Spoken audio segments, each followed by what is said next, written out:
ಕನ್ನಡ ಜಾಣ ಜಾಣೆ ನಮಸ್ಕಾರ. ಜನವರಿ 22 ಇಡೀ ದೇಶಕ್ಕೆ ರಾಮರಸವನ್ನ ಕುಡಿಸ್ಬಿಟ್ಟು ಇಡೀ ಸೌತ್ ಇಂಡಿಯಾವನ್ನ ಯಾಮಾರಿಸ್ಲಿಕ್ಕೆ, ಲೂಟಿ ಹೊಡಿಲಿಕ್ಕೆ, ಒಂದು ರೀತಿ ದಗಾಕೋರ್ತನ ಕಳ್ತನ ಮಾಡಲಿಕ್ಕೆ ಕೇಂದ್ರ ಸರ್ಕಾರ ಮತ್ತು ಅದರ ವಿತ್ತ ಸಚಿವೆ ಅಂದ್ರೆ ಈರುಳ್ಳಿ ಬೆಳ್ಳುಳ್ಳಿ ಮಂತ್ರಿ ಇದಾರಲ್ಲ ನಿರ್ಮಲಾ ಸೀತಾರಾಮನ್ ಅವರು, ಇವರು ಮಾಡಿದಂಥ ಹುನ್ನಾರ ಇವತ್ತು ಬಯಲಾಗಿದೆ. ಇಡೀ ಸೌತ್ ಇಂಡಿಯಾದ ಅಂದ್ರೆ ದಕ್ಷಿಣ ಭಾರತದ ಪ್ರತಿಯೊಬ್ಬರಿಗೂ ಸಹ ಅರ್ಥ ಆಗಿದೆ. ಹಂಗಾಗಿ ಇವತ್ತು ಎಲ್ಲರೂ ಸಹ ರೊಚ್ಚಿಗೆದಿದ್ದಾರೆ.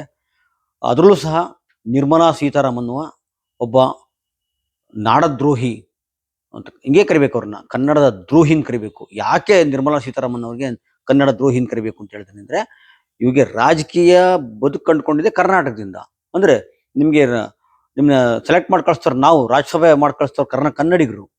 ನೀವೇನು ಜನಗಳ ಓಟ್ ಹಾಕಿ ಬಂದಂತಾರಲ್ಲ, ಅದೇನು ಉತ್ತರ ಭಾರತ ನಿಮ್ಗೆ ಕಳ್ಸಿರ್ಲಿಲ್ಲ. ಇವತ್ತು ಇಷ್ಟೊಂದು ತಾರತಮ್ಯ ಮಾಡಿದ್ ನಮ್ಮ ದುಡ್ಡನ್ನ ನಾವು ತಗೊಂಡು ಕೇಳಕ್ ಹೋದ್ರೆ ಈ ಅಮ್ಮ ಏನ್ ಹೇಳ್ಬೇಕು? ನಮ್ಮಲ್ಲೇ ತಂದಿಡ್ತಾ ಇದ್ದಾರೆ. ಅಂದ್ರೆ ನೀವು ಕಲ್ಯಾಣ ಕರ್ನಾಟಕಕ್ಕೆ ಅಂದ್ರೆ ಬೆಂಗಳೂರು ದುಡಿಮೆನ ಕಲ್ಯಾಣ ಕರ್ನಾಟಕ ಕೊಡಬಾರ್ದು ಅಂದ್ರೆ ಏನಂತೀರಾ ಅಂತ ಹೇಳಿ ನಮ್ಮನ್ನೇ ಕೇಳ್ತಾ ಇದ್ದಾರೆ. ಅಂದ್ರೆ ನಮ್ಮನ್ನೇ ಒಡೆದಾಳುವ, ಈ ವಿಷ ತುಂಬುವ, ಈ ಆತ್ಮದ್ರೋಹದ ಕೆಲಸ ಮಾಡ್ತಾ ಇದ್ರಾ? ನಿಮ್ ಕೆಲಸ ನೀವು ನೋಡ್ಕೊಳ್ರಿ, ಫಸ್ಟು ನೆಟ್ಟಗೆ ಮಾಡ್ರಿ. ಫಸ್ಟ್ ನಿಮ್ ಕೆಲಸ ನೀವು ನೆಟ್ಟಗೆ ಮಾಡಿದ್ರೆ ನಾವೇ ಕೇಳ್ತಾ ಇದ್ವಿ. ನಮ್ಗೆ ಗೊತ್ತಿದೆ ನಮ್ಮನ್ನೇ ನಾವು ಸರಿ ಮಾಡ್ಕೊಳ್ಳೋದು. ನಾವು ಕಲ್ಯಾಣ ಕರ್ನಾಟಕ ಬೇರೆ ಅಥವಾ ಕರಾವಳಿ ಕರ್ನಾಟಕ ಬೇರೆ, ಹಳೆ ಮೈಸೂರಿಗೆ ಬೇರೆ ಮುಖ್ಯಮಂತ್ರಿ ಇಲ್ಲ.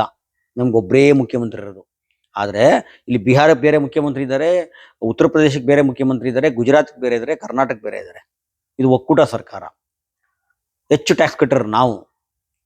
ನಮ್ ದುಡ್ಡು ನಮಗ್ ಕೇಳಿದ್ರೆ ನಮ್ಮಲ್ಲೇ ವಿಷಯ ಎಂಡ ಕೊಡ್ತಾ ಇದ್ರಲ್ಲ, ಅದು ಎಷ್ಟು ಸಿಲ್ಲಿ ತರ ಮಾತಾಡ್ತಾವೆ ಅಂದ್ರೆ, ಇಡೀ ಜಗತ್ತಲ್ಲಿ ಅತಿ ಹೆಚ್ಚು ಜನಸಂಖ್ಯೆ ಹೊಂದಿರುವ ಇಂಥ ಬೃಹತ್ ರಾಷ್ಟ್ರದ ಒಬ್ಬ ಆರ್ಥಿಕ ಮಂತ್ರಿಯಾಗಿ ನೀವು ಕೇಳಿದ ಪ್ರಶ್ನೆಗೆ ಸರಿಯಾಗಿ ಉತ್ತರ ಕೊಡೋಕ್ಕಾಗದ ಯೋಗ್ಯತೆ ಇಲ್ಲ ನಿಮಗೆ. ಈ ಚಿಕ್ಕ ಮಕ್ಳು ಹೇಳ್ತಾರೆ, ನನ್ನ ಜಡ ಎಳೆದ್ಬಿಟ್ಟ, ನನ್ನ ಲಂಗ ಎಳೆದ್ಬಿಟ್ಟ, ಉಕ್ಕಿತ್ಬಿಟ್ಟ ಅಂತ ಹೇಳಿ ಸಿಲ್ಲಿ ತರ ಮಾತಾಡ್ತಿರಲ್ಲ, ಆ ಮಟ್ಟಕ್ಕೆ ಇಳಿಸ್ತಾ ಇದ್ದಾರೆ ನಿಮ್ಗೆ. ಅದ್ರ ಬೇರೆ ಈ ಸಲ ಚುನಾವಣೆಯಲ್ಲಿ ಬೇರೆ ಕರ್ನಾಟಕ ಬಂತಂದು ನೀವು ನಿಲ್ಲಿಸ್ತಾರಂತೆ. ಬನ್ನಿ ಮೇಡಮ್, ದಯವಿಟ್ಟು ಬನ್ನಿ. ನಿಮ್ಗೆ ಸರಿಯಾಗಿ ಶಾಸ್ತಿ ಮಾಡಿ ಕಳಿಸ್ತಾರೆ ಕನ್ನಡದವರು. ಯಾಕಂದ್ರೆ ನೀವು ಮಾಡ್ರ ಗನಂದಾರಿ ಕೆಲಸಕ್ಕೆ. ಅಲ್ಲ, ನಾನು ಹೇಳೋದು ಹೌದು. ಕೆಲವರು ಹೇಳ್ತಾರೆ ಆಯ್ತಪ್ಪ, ಹೆಂಗೆ ನೀವು ಕರ್ನಾಟಕದ ಬೇರೆ ಬೇರೆ ಭಾಗಗಳು ಒಂದಷ್ಟು ಹಿಂದುಳಿದಿವೆ, ಹಳೆ ಮೈಸೂರು ಭಾಗ ಮುಂದುವರಿದಿದೆ, ಹಂಗಂತ ಹಳೆ ಮೈಸೂರು ಭಾಗದ ದುಡ್ಡನ್ನು ಕೊಡಬಾರ್ದು ಹಂಗಾದ್ರೆ ಎಲ್ಲರೂ ಸಹ ಒಂದು ರೀತಿಯ ಸಬಲರಾಗಬೇಕಲ್ಲ ಅಂತ. ಅದು ನಿಜ, ಸತ್ಯ, ಎರಡನೇ ಮಾತಿಲ್ಲ ಅದರಲ್ಲಿ. ಆದರೆ ಅದು ಬೇರೆ ಬೇರೆ ಕಾರಣಗಳಿರುತ್ತೆ. ಯಾಕೆ ತಾರತಮ್ಯ ಆಗಿರುತ್ತೆ ಅಂತ, ಅಲ್ಲಿ ರಾಜಕಾರಣಿಗಳು ಎಷ್ಟು ಸ್ವಾರ್ಥಗಳಾಗಿರ್ತಾರೆ ಅಂತ ಇರುತ್ತೆ. ಇರಲಿ, ಅದನ್ನ ನಾವು ಸರಿಪಡಿಸ್ಕೋತೀವಿ, ಅದು ಖಂಡಿತ ಕೊಡ್ಬೇಕು ನಿಜ. ಆದರೆ ಒಂದು ಮಿತಿ ಇರುತ್ತಲ್ವಾ ನಮಗೆ, ನಮ್ಮವ್ರು ಯಾರು ಬೇರೆ ಯಾರು ಅಂತ. ನಾವು ಕನ್ನಡಿಗರು, ನಾವೆಲ್ಲ ನಾವು ಒಂದೇ, ನಾವು ಒಂದು ನಾಡಿನವ್ರು. ನಾವು ಎಷ್ಟು ವರ್ಷ ಆದ್ರೆ ನಾವು ಕೊಡ್ಬೇಕು ಅವ್ರಿಗೆ, ಎಲ್ರಿಗೂ ಹಂಚ್ಕೊಂಡು ತಿನ್ಬೇಕು. ಆದ್ರೆ ಈ ಉತ್ತರ ಭಾರತದವರಿಗೆ ದುಡ್ದು ಕೊಡಂತ ಕರ್ಮ ಏನ್ರಿ? ನೀವು ಕೇಳ್ಬೋದು, ಅವ್ರು ಮನುಷ್ಯರಲ್ವಾ ಅಂತ. ಹೌದು, ಮನುಷ್ಯರೇ, ಯಾರಿಲ್ಲ ಅಂತ ಹೇಳಿದ್ದು. 70 ವರ್ಷದಿಂದ ಕೊಡ್ತಾ ಬರ್ಬೇಕಾ? ನೀವು ಅದು ಏನ್ ಮಾಡಿದ್ರಿ 70 ವರ್ಷದಿಂದ? ಇಡೀ ಭಾರತವನ್ನ, ಈ ಒಕ್ಕೂಟ ದೇಶವನ್ನ ಅತಿ ಹೆಚ್ಚು ಮುನ್ನಡೆಸ್ತಂತರು ಉತ್ತರ ಭಾರತೀಯರೇ. ಅದರಲ್ಲಿ ಒಂದು ಕೊಕ್ಕೆ ಹಾಕ್ಬೋದು, ಬರೀ ಕಾಂಗ್ರೆಸ್ ಅಲ್ವಾ ಅಂತ. ಇಲ್ಲ, ಹೆಚ್ಚು ಕಮ್ಮಿ 25-30 ವರ್ಷ ಬಿಜೆಪಿ ಇದ್ರಲ್ಲಪ್ಪ. ಗುಜರಾತಲ್ಲಿ ಎಷ್ಟು ವರ್ಷದಿಂದ ಇದ್ರಿ ನೀವು? ಉತ್ತರ ಪ್ರದೇಶದಲ್ಲಿ ಮುಖ್ಯಮಂತ್ರಿಗಳಾಗಿರ್ಲ್ವಾ ನೀವು? ಮಧ್ಯಪ್ರದೇಶದಲ್ಲಿ ಇರಲ್ವಾ? ರಾಜಸ್ಥಾನ ಇಷ್ಟು ಆಯ್ತು. ಈ 10 ವರ್ಷದಲ್ಲಿ ಏನ್ ಕೇಸ್ ದಬಾಕಿದ್ರಿ ನೀವು? ಏನ್ ದಬಾಕಿದ್ರಿ ನೀವು? ಇನ್ನು ಎಷ್ಟು ವರ್ಷ ಅಂತ ಕೊಡಕ್ಕಾಗುತ್ತೆ? ಅದಕ್ಕೊಂದು ಮಿತಿ ಇಲ್ವಾ? ನಾವು ದುಡ್ಡು ಕೊಡ್ತಾ ಇರೋದು, ನೀವು ಬರೀ ನೀವು ಮಕ್ಳು ಉಡ್ಸ್ಕೊಂಡು ಈ ಕಡೆ ಕಳಿಸ್ತಾ ಇರೋದು. ಅವ್ರಿಗೆ ಇಲ್ಲಿ ಕೆಲಸನೂ ಕೊಡ್ಬೇಕು, ಇಲ್ಲಿ ಸಂಪಾದನೆ ಮಾಡಿ ನಿಮ್ಗೆ ದುಡ್ಡು ಕೊಡ್ಬೇಕು. ಇದ್ಯಾವ ಗ್ರಾಚಾರ? ಈಗ ಪ್ರಾಕೃತಿಕ ವಿಕೋಪಗಳಾಗುತ್ತೆ, ಏನೋ ಭೂಕಂಪ ಆಯ್ತು, ನೆರೆ ಬಂತು, ಇನ್ನೇನೋ ಆಯ್ತು. ಅವಾಗ ದೊಡ್ಡ ಹಾನಿ ಆದಾಗ ಜಗತ್ತೇ ಸ್ಪಂದಿಸುತ್ತೆ. ಏನು ಬರೀ ಆ ದೇಶ ಈ ದೇಶ ಅಂತೆಲ್ಲ, ಶತ್ರು ದೇಶಗಳು ಸ್ಪಂದಿಸ್ತೇವೆ. ಅದು ಮನುಷ್ಯತ್ವ, ಮಾನವೀಯತೆ. ಒಂದ್ ದಿವಸ ಕೊಡ್ತಾರಪ್ಪ, 2 ಸಲ ಕೊಡ್ತಾರಪ್ಪ. ನೀನ್ ದಿನಾ ಕೊಡ್ಬೇಕು ಅಂದ್ರೆ ಕೊಡ್ತಾರ ಅವ್ರು ನಿಮ್ಗೆ? ಕೊಡಲ್ಲ ತಾನೆ. ಇದು ಹಂಗೆ ತಾನೆ. ಆಯ್ತು, ಉತ್ತರದ ರಾಜ್ಯಗಳು ಹಿಂದುಳಿದಾವೆ, ಆಯ್ತು, ಒಂದಷ್ಟು ಈ ಕಡೆಯಿಂದ ಕೊಡ್ಬೇಕು. ಆದ್ರೆ ಯಜಮಾನರು ನೀವೇ ಆಗ್ಬೇಕಂತೆ.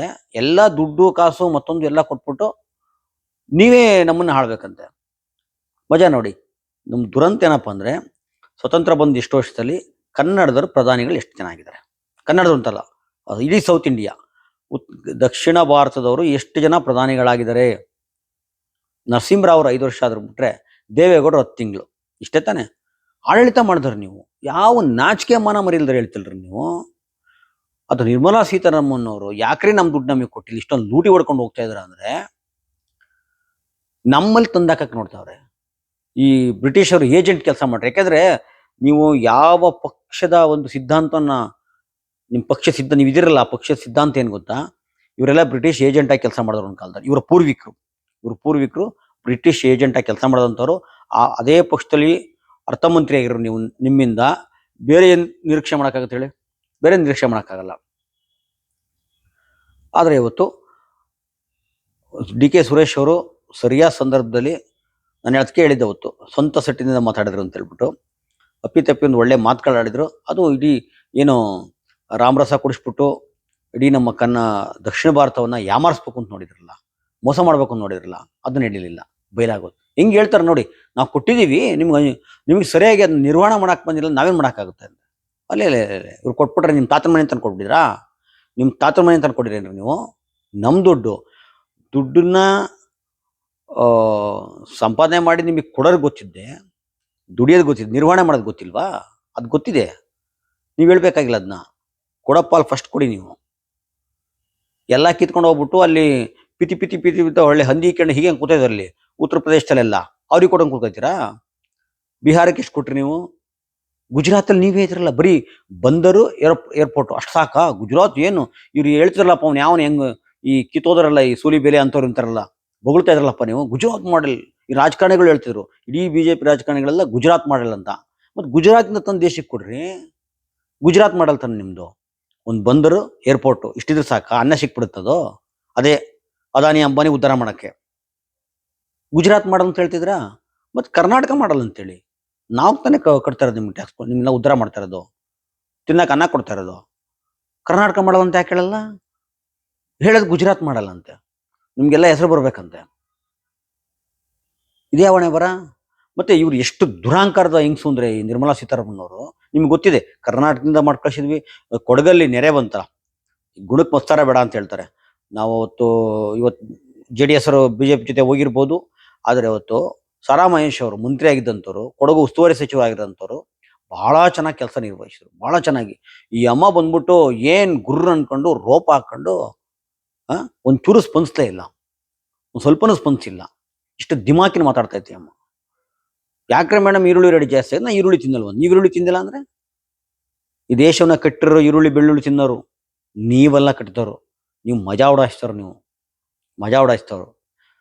ಯಾಕೆ ಬರೀ ಉತ್ತರ ಪ್ರದೇಶ ಎಲ್ಲ ಅವರೇ ಮಂತ್ರಿಗಳಾಗ್ಬೋದು, ಮತ್ತೊಂದಾಗ್ಬೋದು, ರಾಜ್ಯಸಭಾ ಎಲ್ಲ ಕೊಟ್ಬಿಡಿ, ನಮ್ಗೇನು ಬೇಡ. ಯಾಕೆಂದ್ರೆ ತಾರತಮ್ಯ ಆಗಬಾರ್ದು.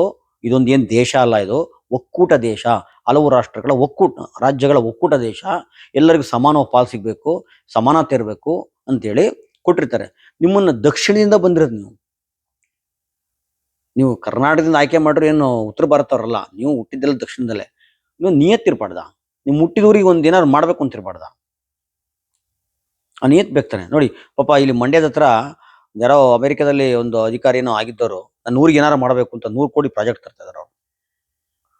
ಅದನ್ನ ಗೊತ್ತಾಗಿ ಕಿತಾಪತಿ ಮಾಡಕ್ಕೆ ಸಂಘಿಗಳು ಶುರುವಾಯಿದ್ದು. ಅದಿರಲಿ, ಒಂದು ಬೇರೆ ಪ್ರಶ್ನೆ. ಆ ನಿಯತ್ ನಿಮ್ಗೆ ಇರಬಾರ್ದ? ಆಗ ನಾಳೆ ದಿವಸ ನೀವು ಏನು ಸಾಯೋವರೆಗೂ ರಾಜಕಾರಣಿ ಆಗಿರ್ತೀರಾ, ಅಥವಾ ಅಲ್ಲೇ ಗೂಟ ಹೊಡಂಗೆ ಕೂತ್ಕೊಂಡ್ಬಿಡ್ತೀರ ನೀವು? ಅಲ್ಲಿ ಜನ ಕೇಳಿದಾಗ ಒಂದು ಏನಂತ ಯಾವ ಮುಖ ಹೊತ್ಕೊಂಡು ಮಾತಾಡ್ತೀರಿ ನೀವು? ಅದರಲ್ಲಿ ಬೇರೆ ಈ ಸಲ ತಂದು ಕರ್ನಾಟಕ ನಿಲ್ಲಿಸ್ಲಿ, ಇವ್ರನ್ನ ಕರೆಸ್ಲಿ, ಚೆನ್ನಾಗಿ ಇವ್ರಿಗೆ ಶಾಸ್ತಿ ಮಾಡಿ ಜನ ಕಳಿಸ್ತಾರೆ. ನಮ್ಮ ದುಡ್ಡು ನಾವು ನಿರ್ವಹಣೆ ಮಾಡ್ಕೊಂಡು ಗೊತ್ತಿದೆ.